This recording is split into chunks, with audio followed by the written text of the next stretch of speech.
সংস্কার ব্যাপারটা আমরা অত্যন্ত আন্তরিক।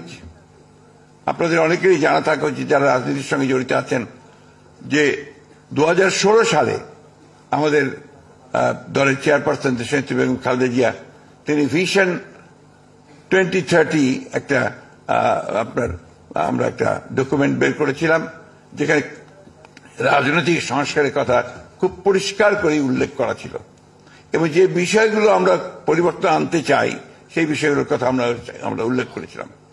সেখানেই আজকে যে বিষয়গুলো একদম সামনে চলে এসছে যে আপনার প্রধানমন্ত্রী এবং প্রেসিডেন্টের যে ক্ষমতা তার ভারসাম্য রক্ষা করা, এক ব্যক্তি যেন দুইবার আসতে না পারেন প্রধানমন্ত্রী হিসেবে সে বিষয়টাকে নিশ্চিত করা এবং একই সঙ্গে আপনার যে দুই কক্ষ বিশিষ্ট পার্লামেন্ট এটা কিন্তু তখনই অর্থাৎ 2016 সালেই আমরা কিন্তু এই বক্তব্যটা নিয়ে এসেছিলাম। আমরা এটা আলোচনার জন্য দিয়েছিলাম, জনগণের সামনে পেশ করেছিলাম। পরবর্তীতে 2022 সালে আমি তখন জেলে চলে গেলাম, আমরা বেশ অনেকেই জেলে গেলাম। সে আপনাদের মনে থাকার কথা গোলাপবাগে একটা জনসভার মধ্যে দিয়ে আমরা প্রথমে 10 দফা এবং পরে সমস্ত রাজনৈতিক দলগুলো আপনারা সেটাকে সমর্থন করেন। পরে সমস্ত রাজনৈতিক দলগুলোর সঙ্গে যারা ফ্যাসিবাদের বিরুদ্ধে আমরা আন্দোলন করছিলাম তারা আমরা কিন্তু একসাথে আলোচনার মাধ্যমে আমরা 31 দফা আমরা একটা কর্মসূচি সংস্কারের কর্মসূচি আমরা নির্ধারণ করি। এখানে মান্না আছেন, জুনায়েদ সাকি আছেন, আমার অন্যান্য রাজনৈতিক বন্ধুরা আছেন, তাদের সঙ্গে আলোচনা করেই দীর্ঘ 2 বছর আমরা এটার উপর আলোচনা করেছি। আমাদের যারা প্রখ্যাত এই বিষয়গুলোতে আপনার বিশেষজ্ঞ তাদের সঙ্গে কথা বলা হয়েছে, বারবার বসেছি। ডক্টর আলী রিয়াজ আছেন, তার সঙ্গেও কথা হয়েছে, অনেকের সঙ্গে তখন আমরা এই কথাগুলো বলেছি, আলোচনা করে নির্ধারণ করেছি। সুতরাং সংস্কার পক্ষে আমরা কিন্তু প্রথম থেকে। দুর্ভাগ্য আমাদের যে এখন কিছু কিছু বক্তব্য আসছে যে বিএনপি সংস্কার চায় না, নির্বাচন চায়। এই কথাটা সঠিক নয়। আমরা বারবার করে বলছি যে আমরা প্রয়োজনীয় সংস্কারটাকে শেষ করতে, ন্যূনতম যে সংস্কার প্রয়োজন একটা নির্বাচন করার জন্য, গ্রহণযোগ্য নির্বাচন করার জন্য, সেই সংস্কারটুকু করে আমরা নির্বাচনে যেতে চাই। আমরা নির্বাচনের কথা বলছি কেন? এ কথা ডক্টর রিয়াজ বলেছেন, সবাই বলছেন, আর এটা বাস্তব যে গণতান্ত্রিক একটা ব্যবস্থায় যাওয়ার জন্য নির্বাচন হচ্ছে প্রধান ফটক, প্রধান দরজা, গেটওয়ে টু ডেমোক্রেসি। আমার কাছে মনে হয় যে আমাদের প্রধান সমস্যাটা কোথায়? আমাদের প্রধান সমস্যা যে এই দেশে গণতান্ত্রিক চর্চাই হয়নি, এখানে সংস্কৃতি গড়ে ওঠেনি। একটা যে কথাটা বারবার এসছে যে এখানে একটা ডেমোক্রেটিক কালচার যদি না থাকে তাহলে আপনি সেই ডেমোক্রেসিকে বারবার বলতে হচ্ছে আমাদেরকে এটা করতে হবে, এটা করতে হবে, এটা ডেমোক্রেসি, এটা এইভাবে যেতে হবে। এই জিনিসগুলো কিন্তু আপনার একটা কাল চর্চা ছাড়া, বারবার প্র্যাকটিস করা ছাড়া কিন্তু সেটা গড়ে উঠবে না। ইম্পোজ করে কোনো কিছু করা সম্ভব হবে না। আপনি যেমন আমি বলি কেয়ারটেকার গভর্নমেন্ট সিস্টেম, আমরা 3টে ইলেকশন করেছি। এই 3টে ইলেকশন প্রত্যেকটি ইলেকশন কিন্তু একটা চালটা ভালো হয়েছে এবং গ্রহণযোগ্য হয়েছে। অর্থাৎ কেয়ারটেকার সিস্টেম আপনার মানুষ গ্রহণ করেছে এবং তারা সেটাকে অত্যন্ত জরুরি মনে করেছে, এটা মানুষের কাছে। একইভাবে আমরা যদি প্রেসিডেন্সিয়াল ফর্ম অফ গভর্নমেন্টে চলে যেতাম বা অন্য কিছু দিতাম, সেটা ওই মুহূর্তে কিন্তু জনগণ সেইভাবে গ্রহণ করতো না, আমার কাছে মনে হয়েছে। আমি আপনার তাত্ত্বিক নই, আমি কোনো আপনার রাজনীতি কোনো বিশেষজ্ঞ নই, আমি একেবারে মাঠ কর্মী একজন। আমি পৌরসভার চেয়ারম্যান থেকে আমার রাজনৈতিক জীবন শুরু করেছি, অর্থাৎ একেবারে তৃণমূল পর্যায়ের মানুষগুলোর সঙ্গে আমি কাজ করে করে আমি এই পর্যায়ে এসেছি। আমার যেটা ধারণা যে আপনি জনগণকে বাদ দিয়ে কোনো কিছু করা সম্ভব হবে না, আপনার জনগণকেই তৈরি করতে হবে আপনাকে।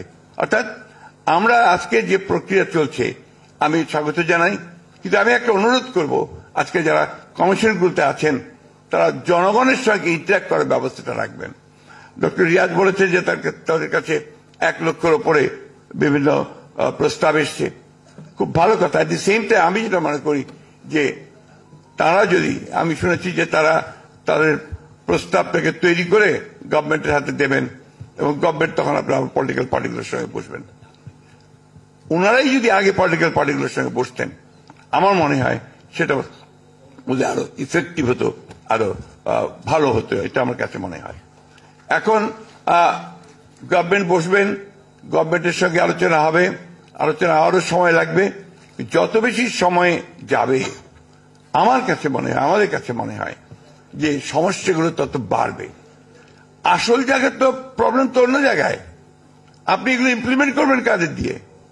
আপনার প্রশাসন, ইয়োর গভর্নমেন্ট মেশিনারি, সেই গভর্নমেন্ট মেশিনারি তো পুরোপুরি ভাবে এখনো ফ্যাসিবাদের আপনার মধ্যে আছে।